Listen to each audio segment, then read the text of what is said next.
proyecto de investigación tiene que llevar aparejada y continuar con estar complementada con una campaña, una forma de difusión. Nosotros el proyecto de investigación, el yacimiento del Paleolítico Inferior y Medio, aquí en el Provencio, desde el inicio, decidimos ir implementando medios divulgativos y de difusión, infraestructuras.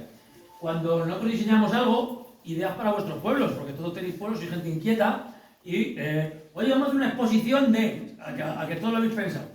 Hombre, hay gente que ha hecho exposiciones grandes de arte, pero lo primero siempre es, evidentemente, lo que hemos hecho fue crear un logo corporativo, un nombre, un algo, ¿vale? Un color de los paneles, siempre es el azul, ruta del Paleolítico Inferior y Medio, el Provencio, una forma de... Y siempre todo lo que hacemos dentro de este programa de investigación, dentro de este proyecto de investigación, siempre tiene todo la misma, digamos, estética, el mismo diseño, los mismos nombres, por eso le das como unidad y seriedad a la cosa. Cuando siempre que hablamos, que hacemos algo, sacamos notas de prensa para que se pueda divulgar y dar a conocer el nombre del Provencio, o seguro que lo del mamut, antes de que yo lo explicase en clase, y los que no le he dado clase, lo habéis visto en periódicos, lo del molar de mamut, y todo ese tipo de... En el museo, siempre... ¿Por qué? Porque siempre le vas dando es el mismo proyecto, cada año los nuevos aportes se le van generando. Nada, más curioso de que explicar lo que le explicamos a los niños es que os explique qué hay detrás del diseño de la idea de esta pequeña bolita didáctica, ¿no? Si ahora luego a ver, le decimos que nos ponga un proyector aquí a José. ¿José está por ahí? Sí. Nos definen otras cosas. Cuando vemos los dibujos animados de tal, pues eso, los sesos de los Gruz van a cuatro patas corriendo, más rápido corriendo a cuatro patas que correr. No. Antes de ser seres humanos, cuando eran los australopitecos, ya eran bípedos y ya eran primates bípedos perfectamente especializados, adaptados a la locomoción bípeda, con las manos liberadas, con todo ese tipo de cosas, ¿vale? Ese tipo de mitos, de cuestiones van calando en la cabeza, igual que aquí no lo hemos puesto, lo podríamos poner en una ampliación, pero eso de, ¿habéis visto los seres humanos como la típica línea de seres humanos que va desde el australopiteco, el chimpancé, va como erguiéndose? No, mentira.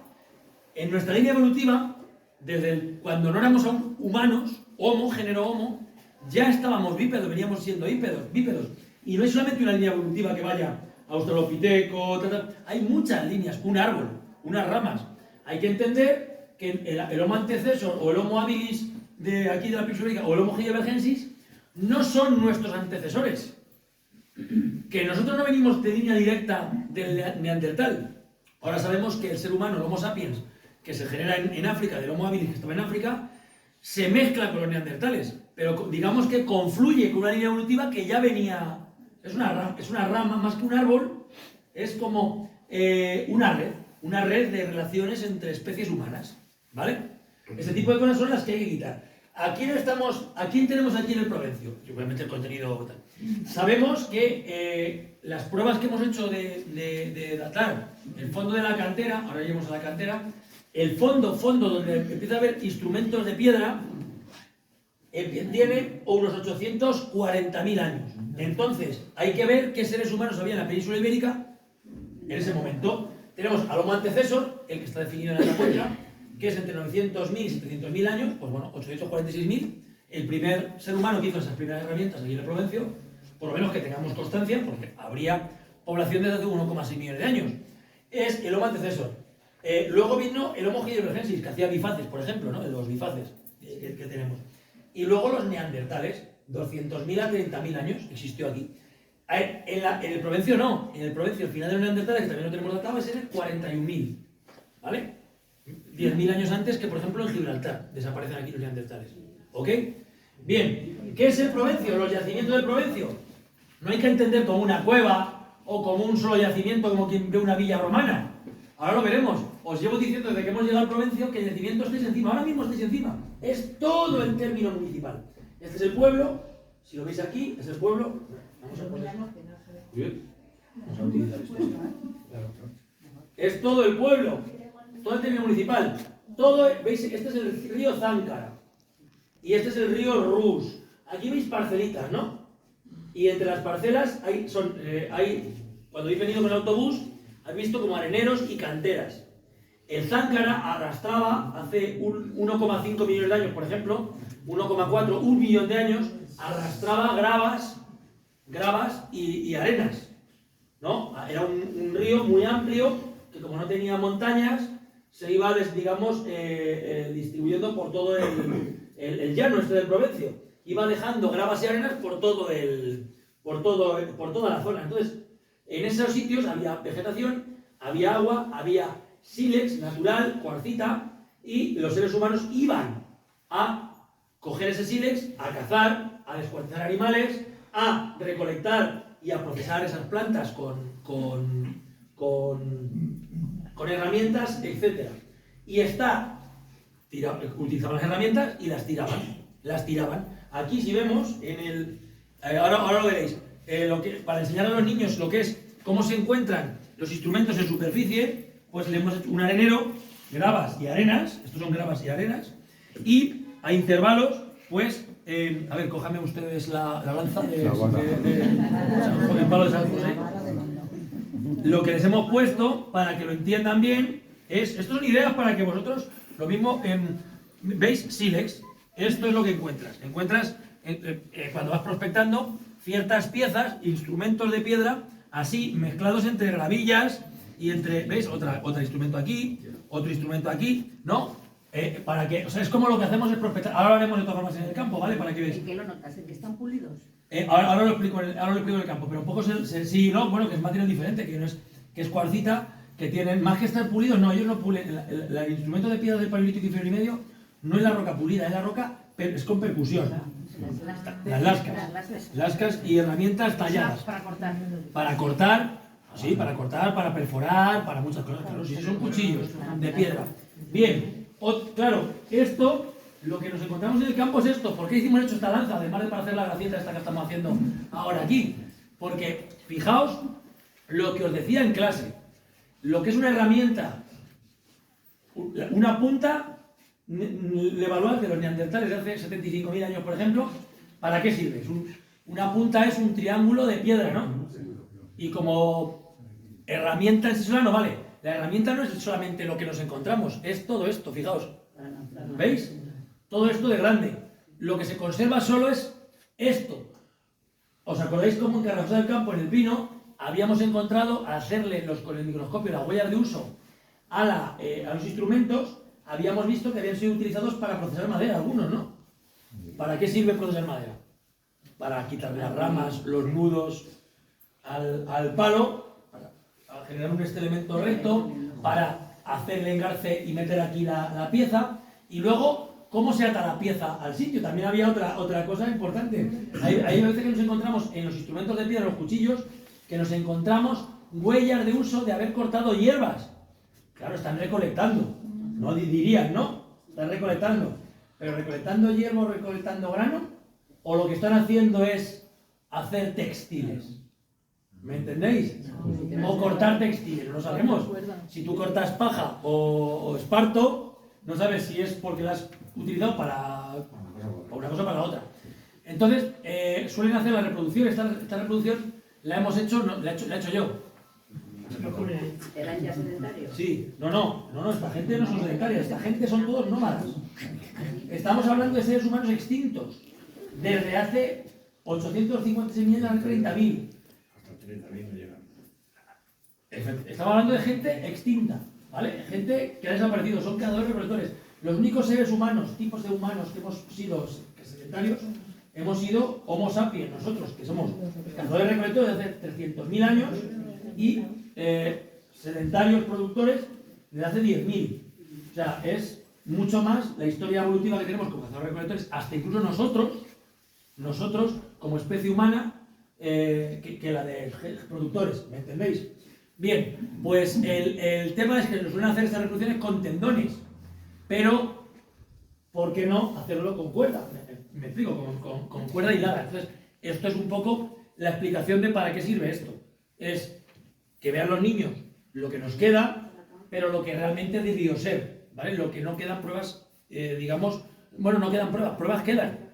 las huellas y de forma indirecta quedan tal, pero todo esto es lo que debería ser la herramienta y al final lo que nos encontramos es una pieza así. ¿Me entendéis? Igual con las raederas. Hay raederas que son como cuchillos de sierra que entendemos que se pueden utilizar con la mano pelada, pero también hay huellas de que estaban enmangadas con un mango, o sea, con un mango para que fuera más fácil cortar, ¿no? Me explico, para que sea más fácil aprender y más ergonómico, efectivamente, ¿no? Bueno, pues voy a dejarla aquí mejor, que si no se va a caer, pues vamos a pinchar un ojo y va a ser peor. A ver, pero están hasta las narices de revueltas, de pecheros, de villanos, de Santa María del Campo Rus y deciden venderle otra vez a los Pacheco de San Clemente el castillo. Esto ya estamos hablando del siglo XVI, después de la Guerra Civil de Castilla, después que los Reyes Católicos, ya estamos hablando de la época de Carlos I y de Felipe II. ¿Qué pasa en esos momentos? Ya no se pueden tener castillos. Ya, es absurdo tener castillos. La artillería ya no es esta artillería. Es artillería que te pegan un pepinazo en medio de la muralla y si la muralla es así, la muralla cae. Ya son esas castillos abaluartados. ¿Sabéis lo que es un castillo abaluartado? Eso que son así como en diagonal, que tienen esquinas, el malecón de Cuba. Sí. Para que os hagáis una idea. El castillo que estaba excavando yo en Monzón, en Santa Quiteria. El Fortín de Jaca. El Fortín de Jaca, pero en muchos sitios. Yo en Monzón he estado excavando un fuerte de Santa Quiteria que se explica perfectamente la estrategia abaluartada y cómo funciona esto para armas de fuego. Estos castillos siguen siendo símbolo de linaje a los marqueses de Villena, que eran pachecos, que se habían dado pal pelo en la Guerra Civil de Castilla. Bueno, no a ellos. Había perdido Juana la Beltraneja y había ganado Isabel y Fernando los católicos, ¿no? Y entonces ellos, bueno, vale, ya no voy a poder ser marqués de Villena, girarte el hombro, pero son linajes secundarios de los Pacheco, que son corregidores de San Clemente, nobles, digamos al servicio ya de la monarquía, de la corona, funcionarios, a ver, entendedme, como delegados, ¿no?, del poder real en las villas, ¿no?, en las villas de Realengo, como San Clemente, se quieren hacer garantes de linajes antiguos. Entonces lo que montan aquí donde estáis, esto no existía en la Edad Media, ¿no? Montan un palacio, una casa palacio que tiene unas cocinas.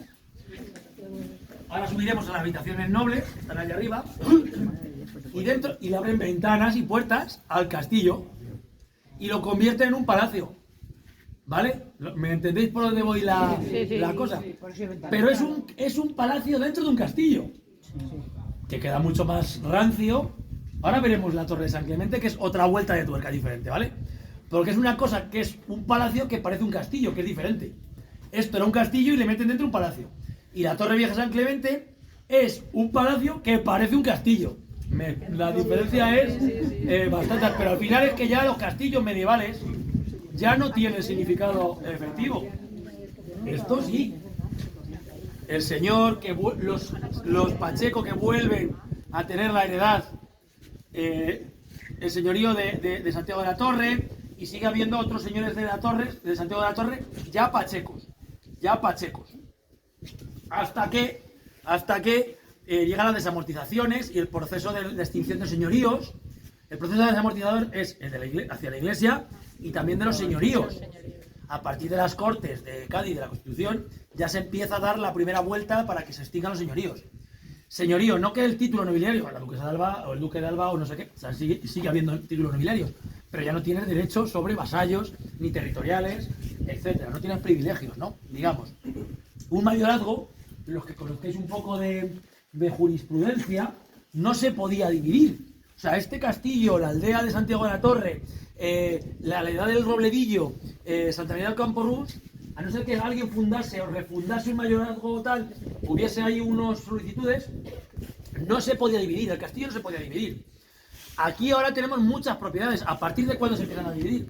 Se extingue el señorío, los herederos de Santiago de la Torre, de ese título nobiliario, etcétera, etcétera, empiezan a dividir, ya lo pueden dividir entre sus dos hijos, o sea, tienen dos hijos, puedes dividir, pues esto para ti y esto para ti. Ya no solamente va todo al mayor, al mayorazgo, por eso mayorazgo, ¿no? Ya no va al mayor, sino se puede dividir. O se puede vender, se puede enajenar, se puede subdividir, se puede repartir, se puede tener varios propietarios en el mismo. Pues lo que vemos. un castillo súper dividido, súper compartimentado, que le han metido, pues eso, mira, los muros de tapial. ¿Veis cómo el patio está dividido por la mitad? Una propiedad, otra propiedad. Un no sé qué, otro. Y hay un, ahora mismo, antes, lo que se está aplicando en el autobús, hay un, hasta que el señor, aquí el héroe de la patria, consiguió reunir a todos los propietarios. ¿Cuántos había? 81 propietarios. Tal, pues claro, ¿entendéis? Y aún falta trozo, ¿por qué? Por dificultades aún para ver cómo fórmula jurídica para que el ayuntamiento pueda recibir la propiedad que le falta, pero la idea es al final conseguir todo el BIC completo, el BIC.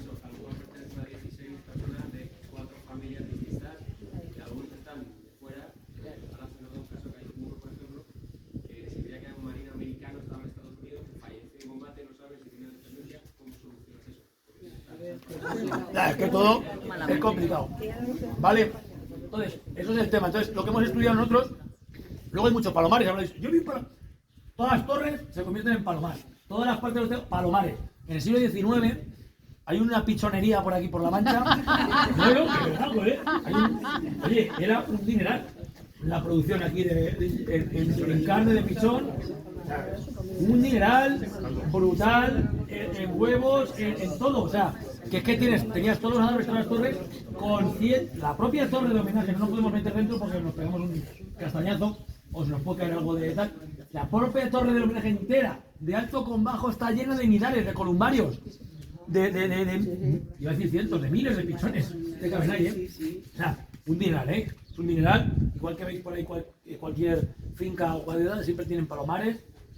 Es un proceso que alguien tiene que hacer una tesis doctoral de eso, porque es un flipe. A lo que voy. La cosa es eso. Lo que hemos ido quitando, eliminando, es desde la fase que ya eran ladrillos cementos, ladrillos industriales, cosas de los últimos propietarios que estuvieron aquí funcionando a finales del siglo XX, ¿vale? Propietarios que han estado utilizando como casa de solaz de pueblo el castillo. Eso lo hemos intentado ir quitando, eliminando y suprimiendo. Y hemos dejado, aunque no sea arquitectura del castillo, porque lo más bonito era solamente dejarlo en la fase, ¿no? En la que llamamos nosotros fase 3, la 3, que sería la del castillo, la fase 4 la del palacio. Venga, hasta el palacio, vamos a llegar hasta el palacio. No, porque luego hay una arquitectura vernácula tradicional, que es una alucine, de tapial, de gordineras, cortes, que hay un montón de sitios, de pesebres, caballerías, que es un flipe y que mola también estudiar los nidales, los columbarios, mantenerlos siempre y cuando estén bien conservados, que se queden en la historia del castillo. A partir de la arquitectura tradicional, a partir de ahí ya la quitamos, suprimimos. Hemos quitado en la última hora la teja esta que es como la tegula romana, esta de... Alicantina. Sí, esa que se unía de uñas. Sí, plana, que estaba por aquí toda y se ha vuelto a poner la teja tradicional. O sea, ahora en la siguiente fase, si tenemos suerte y fondos, pues todo lo que la parte del patio, también intentaremos pues reconstruirlo, ¿no? Y recuperar todo lo que es la arquitectura tradicional, como está diciendo Santi, y poderlo aprovechar, porque al final aquí tenemos un potencial enorme para teatro clásico, para... Sí, para otras cosas. A ver, nunca va a quedar, yo lo que decimos siempre, nunca va a quedar bonito, porque claro, si quieres que quede bonito lo dejas así, pero el artesanado ese que tenemos del palacio, que es el renacentista, pues lo hemos podido salvar ahí, aquí ya se había perdido. ¿Me entendéis? Dejas unas muestras, ciertos puntos, y claro que queda más bonito así que asá. Pero, a ver, aquí vemos los diferentes chapones, lo malo los grafitis, esto que hay aquí, pero son las diferentes capas. Ahora vamos a enseñar a la salida, es el previo final, un monigote de época del palacio del siglo XVI, que hay pintado, un grafiti que hay aquí al lado, pintado rascado en la pared. Ahora lo enseño porque son cosas chulas. Si tú llegas ahora mismo, rascas todo te sacas la piedra y vuelves a lucir, te vas a cargar un montón de información. ¿Vale? Vamos a subir para arriba.